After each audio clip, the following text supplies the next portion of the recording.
الحمد لله رب العالمين والصلاة والسلام على سيد الأنبياء والمرسلين وعلى آله وأصحابه أجمعين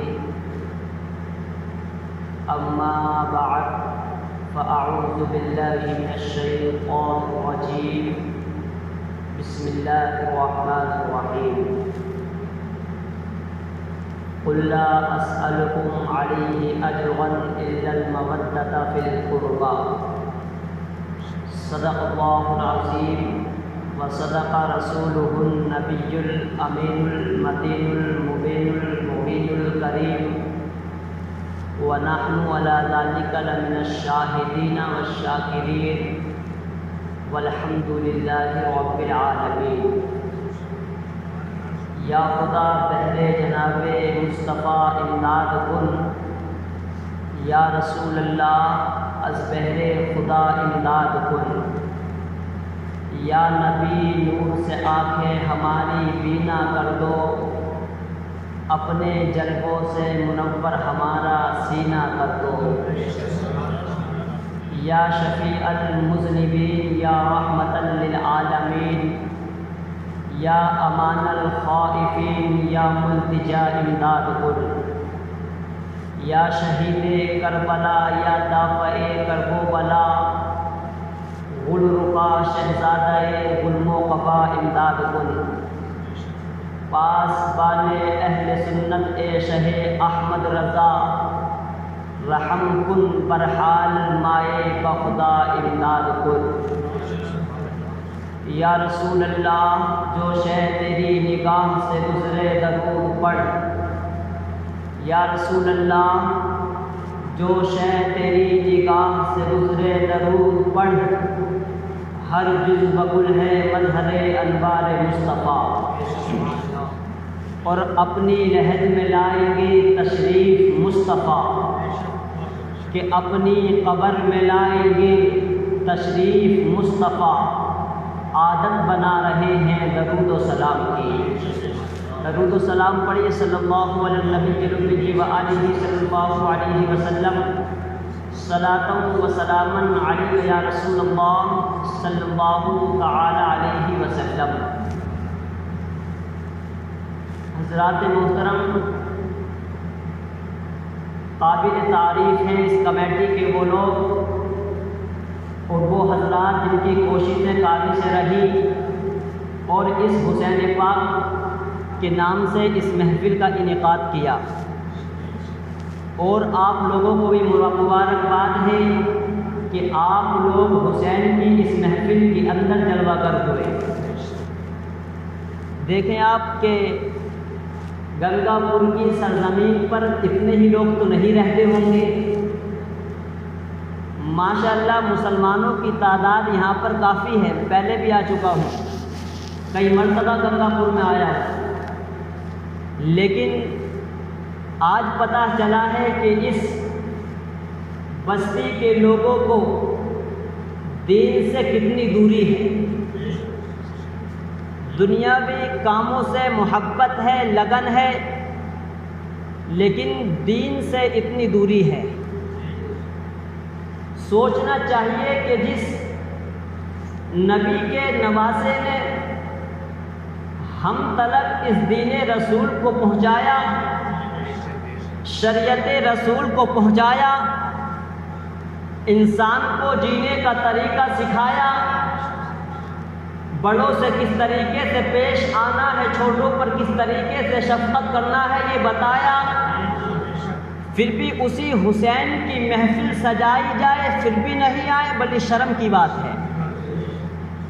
لیکن بہرحال جو لوگ جتنے بھی ہو پرسکون ہو کر اور جذبات کے ساتھ بیٹھیں، کیونکہ یہ کسی کے باپ کی محفل نہیں سجی ہے، رسول پاک کے نواسے کی محفل سجی ہے، اس علی کے بیٹے کی محفل سجی ہے جس نے کربلا کے اندر سب کو لٹا دیا لیکن اس دین کو بچا لیا۔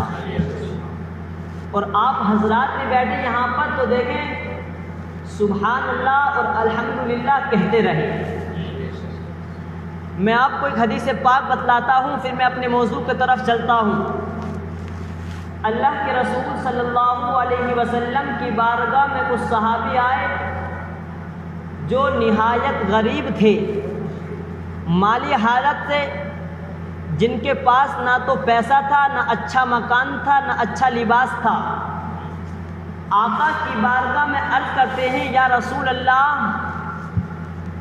کہ جو صحابہ ہم سے مالدار ہیں، پیسے کے اعتبار سے، کپڑوں کے اعتبار سے، مکان کے اعتبار سے، وہ تو بہت زیادہ نیکی کر رہے ہیں، کیونکہ اللہ کے نام پہ دینے کی باری آتی ہے تو اپنی جیب سے پیسے نکالتے ہیں، دے دیتے ہیں۔ صدقہ کرنے کی باری آتی ہے، دے دیتے ہیں۔ زکوٰۃ دینے کی باری آتی ہے، دے دیتے ہیں۔ لیکن ہم اتنے غریب ہیں، ہم کیسے دیں؟ تو اللہ کے رسول نے فرمایا، میرے صحابی، میں تمہیں طریقہ بتاتا ہوں، عمل کرنا تمہارا کام ہے، برکت دینا اللہ کا کام ہے۔ اللہ کے رسول فرماتے ہیں کہ جو انسان نماز کے بعد میں 33 مرتبہ سبحان اللہ اور اس کے بعد بیچ میں 33 مرتبہ اللہ اکبر، دیکھیں ایک تو وہ تسبیح پڑھی جاتی ہے جو اپنے روزمرہ کی نماز کے بعد پڑھتے ہیں، وہ ہے تسبیح فاطمہ، یعنی 33 مرتبہ سبحان اللہ، پھر 33 مرتبہ الحمدللہ، پھر 33 مرتبہ اللہ اکبر۔ لیکن اس میں بیچ میں اللہ اکبر لانا ہے، بعد میں الحمدللہ۔ پہلے 33 مرتبہ سبحان اللہ، پھر 33 اللہ اکبر، پھر آخر میں 33 مرتبہ الحمدللہ۔ تو اللہ کے رسول فرماتے ہیں کہ صحابہ، جو تم غریب ہو، اللہ تمہیں اتنی دولت دے گا کہ تم مالدار ہو جاؤ گے۔ تو صحابہ کو یہ بات پتہ چلی، عمل کرنا شروع کر دیا۔ تو صحابہ بھی ان سے زیادہ مالدار ہو گئے جو پہلے سے مالدار تھے۔ تو آپ لوگ بھی اس بات کو عہد کر لیں کہ آج سے ہر نماز کے بعد سبحان اللہ اور الحمدللہ کا ورد کیا کریں گے، اور اس محفل میں بیٹھے ہیں تو دیکھیں سبحان اللہ الحمدللہ کہتے رہیں۔ میں بھی نعت پاک کے دو اشعار پیش کرتا ہوں، سماعت فرمائیں۔ مثال مصطفیٰ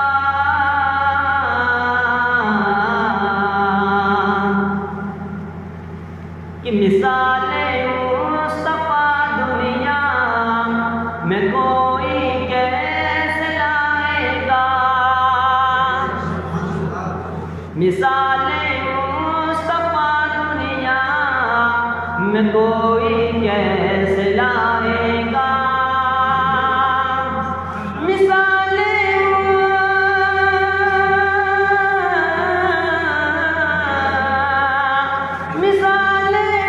مصطفیٰ دنیا میں کوئی کیسے لائے گا، پیغمبر آپ کے جیسا نہ آیا ہے نہ آئے گا، پیغمبر آپ کے جیسا نہ آیا ہے نہ آئے گا۔ یہ بھی شعر سماعت کریں۔ علی سے مصطفیٰ بولے نماز اپنی ادا کیجئے۔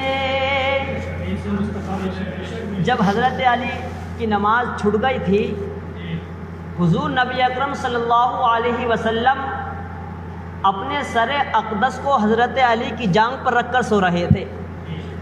نماز کا وقت نکل گیا، حضرت علی کی آنکھوں سے آنسو ٹپکے حضور کے چہرے پر گرے، حضور کی آنکھ کھلی۔ کہا علی کیوں رو رہے ہو؟ کہا یا رسول اللہ میری نماز قضا ہو گئی ہے۔ تو اللہ کے رسول فرماتے ہیں کہ علی سے مصطفیٰ بولے نماز اپنی ادا کیجئے، علی سے مصطفیٰ بولے نماز اپنی ادا کیجئے، اشارہ پاک کہ یہ سورج دوبارہ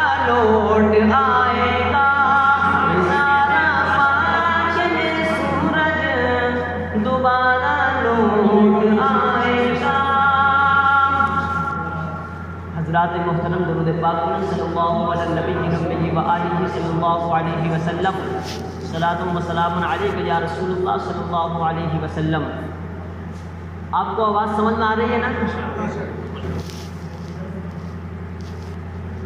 شاعر لکھتا ہے کہ منزل سے آگے بڑھ کر منزل تلاش کر، منزل سے آگے بڑھ کر منزل تلاش کر، مل جائے تجھ کو دریا سمندر تلاش کر، اور ہر شیشہ ٹوٹ جاتا ہے پتھر کی چوٹ سے، ہر شیشہ ٹوٹ جاتا ہے پتھر کی چوٹ سے، پتھر بھی ٹوٹ جائے وہ شیشہ تلاش کر، پتھر بھی ٹوٹ جائے وہ شیشہ تلاش کر۔ اور آگے لکھتا ہے شاعر کہ سجدوں سے تیرے کیا ہوا صدیاں گزر گئیں۔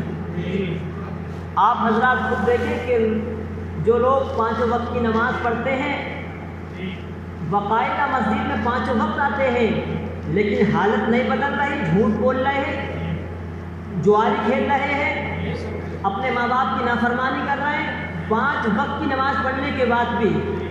اسی کو شاعر نے کتنے اچھے انداز میں بیان کیا کہ سجدوں سے تیرے کیا ہوا صدیاں گزر گئیں، دنیا تیری بدل دے وہ سجدہ تلاش کر، کہ دنیا تیری بدل دے وہ سجدہ تلاش کر۔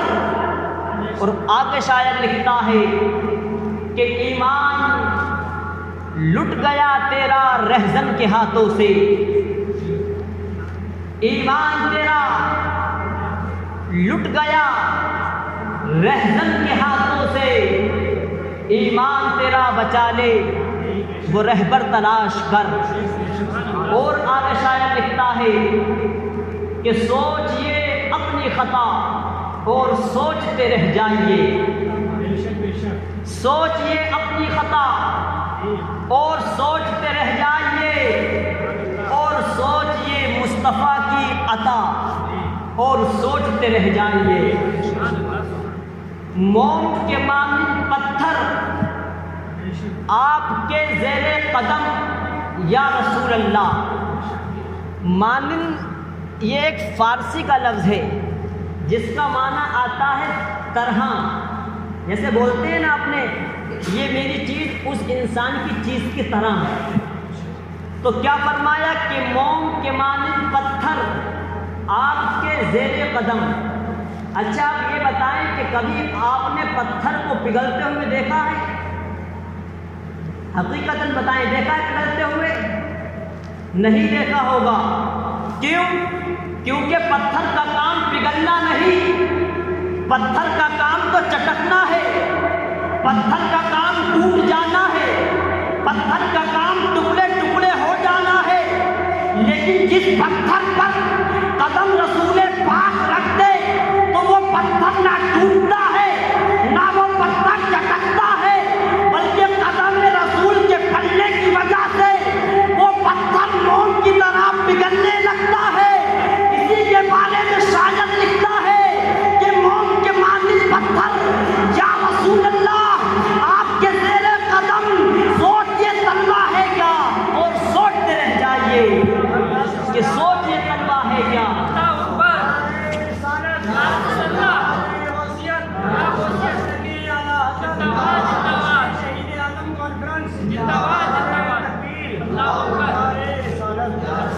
کہ موم کے مانند پتھر آپ کے زیر قدم۔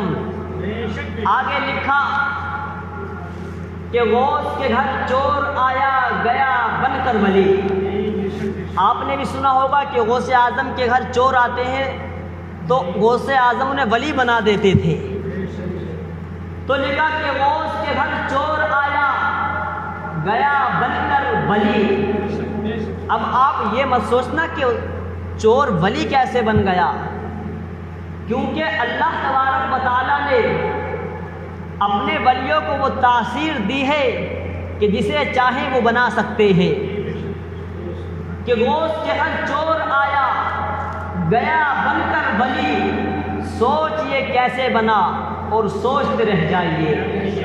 اور آخری شے سماعت کرے کہ ایک ہی کاسے میں بھر دیا خواجہ نے انا ساگر کو،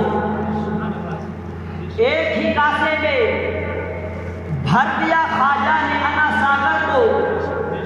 اب یہ بات سوچنے کی ہے، اتنا بڑا سا پیالہ اور انا ساگر کتنا بڑا ہے۔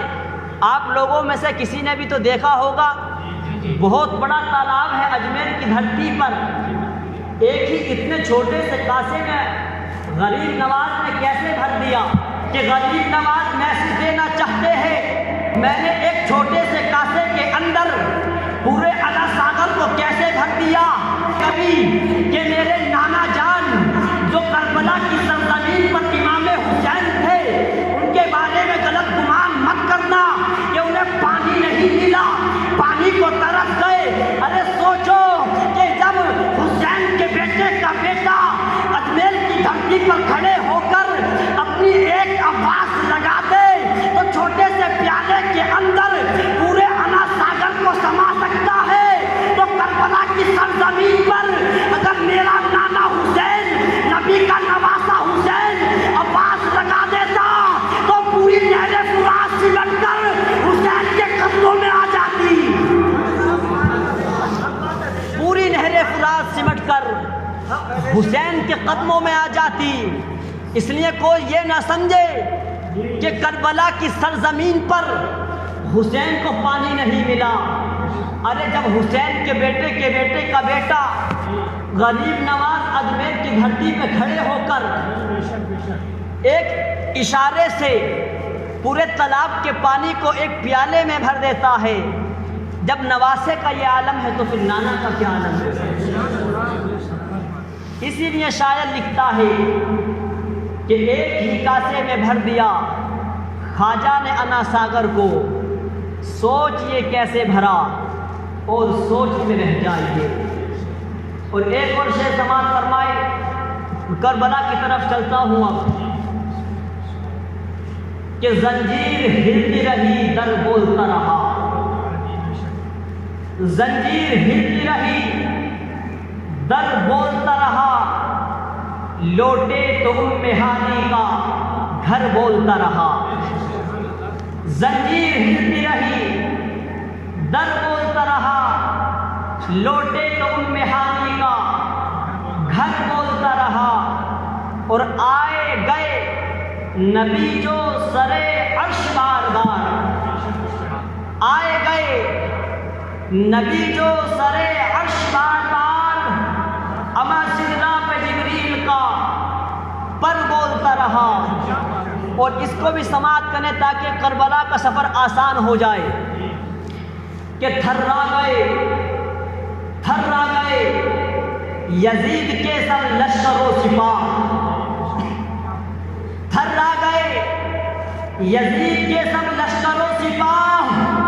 ارے نیزے پہ جب حسین کا سر بولتا رہا، کہ نیزے پہ جب حسین کا سر بولتا رہا۔ اور بولنے والی قوم ہے تو آؤ، ہند کے راجا اہل سنت کے خواجہ، سب کے نہیں صرف اہل سنت کے خواجہ، کیونکہ مسلک اعلیٰ حضرت بھی یہی ہے، اہل سنت کے خواجہ جب جد کریم کی بارگاہ میں زبان عشق کھولتے ہیں تو عرض کرتے ہیں شاہ ہست حسین، بادشاہ ہست حسین، دین است حسین، دی پناہ است حسین۔ اے حسین تم ہی شاہ ہو، اے حسین تم ہی بادشاہ ہو۔ گویا حسین شاہ بھی ہے، حسین بادشاہ بھی ہے۔ دین است حسین، دی پناہ است حسین۔ اے حسین تم ہی دین ہو، اے حسین تم ہی دین کی پناہ ہو۔ اے میرے غریب نواز، میرے حسین علی کے بیٹے تو ہیں، فاطمہ کے لخت جگر تو ہے، نانا کے نواسے تو ہے، نبی کونین کے کانے کے سوال تو ہے، لیکن یہ دین کیسے، دین کی پناہ کیسے، دین کہاں تک، دین کی پناہ کہاں؟ اے میرے غریب نواز، حسین شاہ بھی ہے، حسین بادشاہ بھی ہے، تو میرے غریب نواز فرماتے ہیں کہ یہ بات پوچھنی ہے تو مجھ سے مت پوچھ، اگر یہ بات معلوم کرنی ہے تو ابن زیاد سے پوچھ لے، اگر یہ بات معلوم کرنی ہے تو شمر سے پوچھ لے، یہ بات معلوم کرنی ہے تو یزید سے پوچھ لے۔ حسین کے آگے اپنے ہاتھ کو پھیلا کر کھڑا ہے، حسین ہاتھ دے دیجیے، حسین ہاتھ دے دیجیے، لیکن حسین نے بھی کہا نہیں دوں گا، یہ نبی کا نواسا حسین کا ہاتھ ہے، کٹ تو سکتا ہے لیکن باطل کے ہاتھ میں نہیں جا سکتا۔ حسین کہتے ہیں یہ ہاتھ کٹا تو سکتا ہوں لیکن یزید تیرے ناپاک ہاتھ میں اپنا پاک ہاتھ کیسے دے سکتا ہوں؟ گویا کہ یزید حکومت میں رہ کر حسین کے ہاتھ کا بگھاری بن کر کھڑا ہے۔ تبھی تو غریب نواز کہتے ہیں بادشاہ بھی حسین ہے، شاہ بھی حسین ہے۔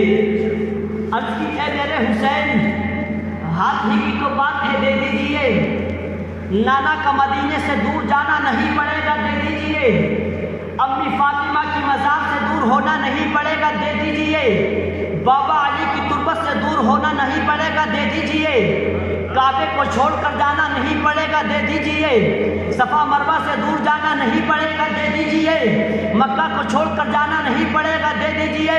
امام حسین فرماتے ہیں نہیں، یہ بات تو ممکن ہی نہیں ہے، کیونکہ بچپنے میں نانا نے میرے ہاتھ میں دین کی امانت کو دیا تھا اور مجھ سے وعدہ لیا تھا کہ حسین مدینہ چھوڑنا پڑے تو چھوڑ دو گے، کہا نانا چھوڑ دوں گا، دین کی امانت کو بچاؤں گا، مکہ کو چھوڑ دوں گا، دین کی امانت کو بچاؤں گا، صفا مروہ کو چھوڑ دوں گا، دین کی امانت کو بچاؤں گا، مینا کی وادی کو چھوڑ دوں گا، دین کی امانت کو بچاؤں گا، مقام عرفات کو چھوڑ دوں گا، دین کی امانت کو بچاؤں گا، اولادوں کو قربان کر دوں گا، دین کی امانت کو بچاؤں گا، اولادوں کی لاشوں کو اٹھاؤں گا، دین کی امانت کو بچاؤں گا۔ اور کہا نانا جان، اگر تمہارے حسین کو اپنا سر کٹانا پڑے تو وہ بھی کٹا دے گا لیکن دین کی امانت کو نہیں دے گا، وہ بھی کٹا دے گا لیکن دین جھکنے نہیں دے گا۔ غریب نواز فرماتے ہیں حسین تم ہی دین ہو، اے حسین تم ہی دین ہو، اے حسین تم ہی دین کی پناہ ہو۔ اب اے میرے حسین، کہاں کہاں تھے تو دین تھے، کہاں جانے کے بعد دین کی پناہ بن گئے۔ دیکھیں آپ لوگ کو سستی تو محسوس نہیں ہو رہی ہے، کیونکہ میں موضوع بناتے بناتے کربلا کی طرف ہی آ رہا ہوں، تم لوگوں کو جگانا بھی تو ہے نا، اگر سستی میں بیٹھو گے تو مزہ کیا آئے گا۔ کس کس جگہ حسین دین تھے، کہاں جانے کے بعد دین کی پناہ بن گئے۔ کہا حسین کہاں تھے تو دین تھے، کہاں جانے کے بعد دین کی پناہ بن گئے، کہاں تھے تو دین تھے، کہاں پہنچنے کے بعد دین کی پناہ بن گئے۔ تو میرے حسین کہتے ہیں بچپنے میں نانا کے کاندھوں پر تھا تو دین تھا، بچپنے میں ابا علی کی گود میں تھا تو دین تھا، فاطمہ الزہرا امی کی چادر میں تھا تو دین تھا، مکہ کے قریب تھا تو دین تھا، کعبے کے قریب تھا تو دین تھا، صفا مروہ پہ تھا تو دین تھا، مینا کی وادی میں تھا تو دین تھا، کربلا میں پہنچا تو دین تھا، اپنے بیٹے علی اکبر کو رن میں بھیجا تو دین تھا، اور محمد کی لاش اٹھائی تو دین تھا، قاسم کی جوانی اٹھائی تو دین تھا، عباس کے بازوؤں کو اٹھایا تو دین تھا، بابا کی تلوار کو لیا تو دین تھا، گھوڑے پر سوار ہوا تو دین تھا، یزیدیوں سے لڑتا رہا تو دین تھا، نیت بانی تو دین تھا، رکوع میں گیا تو دین تھا، سجدے میں سر کو رکھا تو دین تھا، لیکن جب میرا سر کٹا تو دین کی پناہ بن گیا، پناہ، تاکہ یہودی یہ نہ کہے کہ کربلا میں مصطفیٰ کا دین کٹ گیا، حسین کہے گا حسین کٹ گیا، نبی حسین کہے گا کہ دین نہیں کٹا، حسین کٹ گیا، نبی کا دین بچ گیا۔ اب آپ اندازہ لگائیں کہ کوئی انسان اپنے گھر سے کسی شہر کی طرف کام کرنے جاتا ہے اور بھائی بہن امی ابو سے بہت محبت کرتا ہے، تو جب گھر سے نکلتا ہے تو اس کے دل پر کیا بیتتی ہے؟ آنکھوں میں آنسو ہوتے ہیں کہ میں اپنی ماں سے دور جا رہا ہوں، اپنے باپ سے دور جا رہا ہوں، اپنی بہن اپنے بھائیوں سے دور جا رہا ہوں، کتنا دکھ ہوتا ہے۔ لیکن جس مدینے کے اندر حسین نے 56 سال زندگی گزاری ہو، اس مدینے کو چھوڑ کر حسین گئے ہوں گے تو دل پر کیا گزری ہوگی۔ جس مدینے میں حسین نے نبی کی چادر نور سے لپٹ کر بچپنے میں سوئے ہوں، اس مدینے کو چھوڑ کر گئے ہوں گے تو دل پر کیا گزری ہوگی، کیا صبر کا پتھر رکھا ہوگا۔ ارے جب ایک حاجی حج کرنے کے لیے مکہ جاتا ہے تو جب وہ واپس آتا ہے تو گنبد خضرا کا جتنا غم ہوتا ہے اتنا کعبے کا غم نہیں ہوتا، کعبے کی جدائی کا غم اتنا نہیں ہوتا، لیکن مدینے کی جدائی کا ماتم گھر تک کرتے ہوئے آتا ہے اور ایئرپورٹ پر اترتا ہے تو اس کی نظر ہوائی جہاز کی طرف ہوتی ہے اور بڑی حسرتوں سے سوچتا ہے کہ کاش یہ ہوائی جہاز مجھے لے کر پھر مدینے چھوڑ آئے۔ تو اسی مدینے کو چھوڑ کر حسین مکہ جا رہے ہیں، پھر مکہ سے حسین کربلا جا رہے ہیں، اور جس میں تاریخ ایام حج بھی بالکل قریب ہے۔ پوری دنیا کے لوگ حج کرنے کے لیے کعبہ آ رہے ہیں، کعبے کی گلیاں اللہم لبیک لا شریک لک لبیک ان الحمد والنعمت کی صداؤں سے گونج رہی ہے۔ اسی ماحول میں حسین کعبے کو چھوڑ کر مدینے کو چھوڑ کر کربلا میں جا رہے ہیں۔ عرض کی اے میرے حسین، حج کر لیتے تب جاتے، مقام عرفات میں ہو لیتے تب جاتے، کعبے کا طواف کر لیتے تب جاتے، مینا میں قربانی کر دیتے تب جاتے، مقام عرفات میں ہو لیتے تب جاتے۔ تو میرے حسین فرماتے ہیں نادان، زندگی میں ایک ہی بار حج فرض ہے، 2 بار فرض نہیں ہے۔ تیرے حسین نے 11 حج کر لیے، 11۔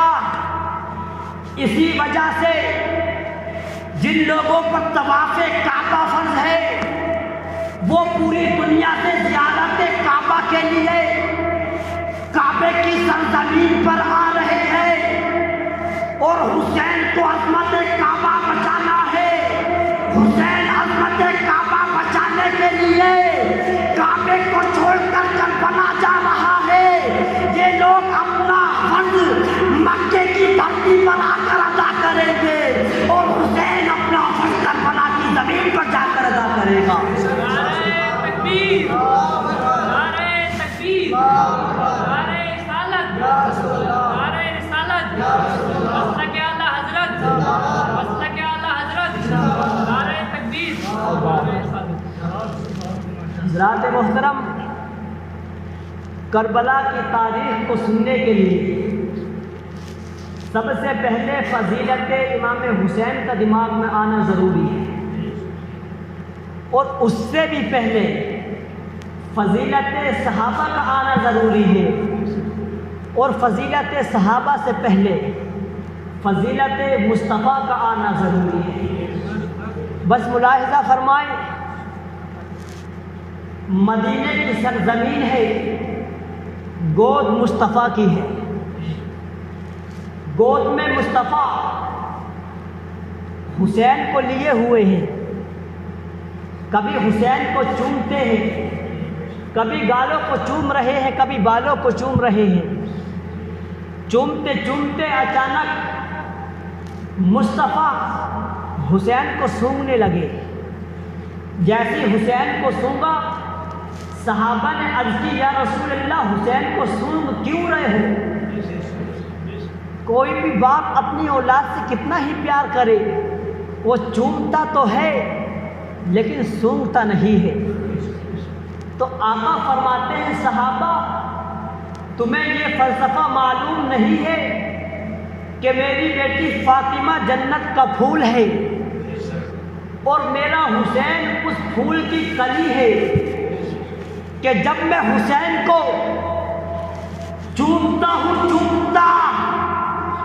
تو نواسے کو چومنے کا مزہ آ رہا ہے، اور جب حسین کو سونگتا ہوں تو جنت کی خوشبو سونگنے کا مزہ آ رہا ہے کہ چوم رہا ہوں تو چومنے کا مزہ۔